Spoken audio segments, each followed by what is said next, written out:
The accurate detection of bioagents is critical for national security, medical purposes, and agriculture.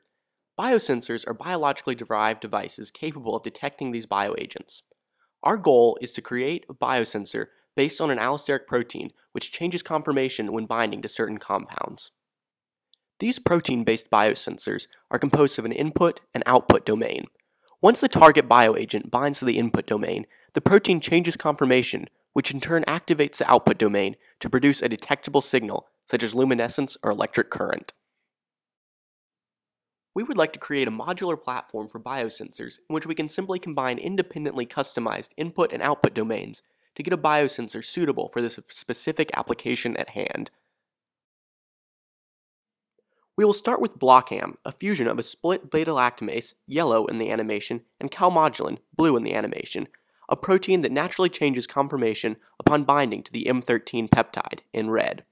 This conformational change brings together the two halves of the beta-lactamase, activating the enzyme. Beta-lactamase activity can easily be detected through various assays. As part of our modular platform, we want to be able to change the input domain so that our switch can recognize a different peptide. We have chosen delta toxin, a peptide from Staphylococcus aureus that causes food poisoning, as our new target. Delta toxin does not naturally bind to calmodulin. To change calmodulin so that it will bind to delta toxin instead of M13, we will use a process known as directed evolution. This involves taking the calmodulin gene and randomly mutating it, expressing the mutated protein, and then conducting an assay to see how well the mutated version binds to delta toxin. Mutants that have better binding than the wild type are saved and mutated again in a second round of evolution. Versions that do not have better binding to delta toxin are thrown out. This process of mutagenesis and screening is repeated several times until we have a new protein that will bind delta toxin.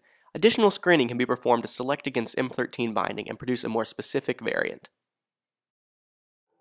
We also wanted to modify the output domain of BlockAm to produce a different output signal. We selected Gaussian luciferase, GLUC for short, which produces luminescence for our output domain. We chose GLUC derived from marine organism Gaussia princeps for its small size, high activity level, and its stability.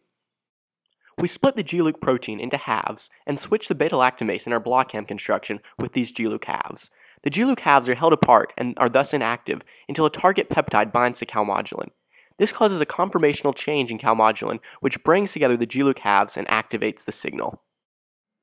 Through these two experiments, we have modified the input and output domains of the BlockAm protein, successful first steps in the development of a modular protein-based biosensor that can be adapted for many applications.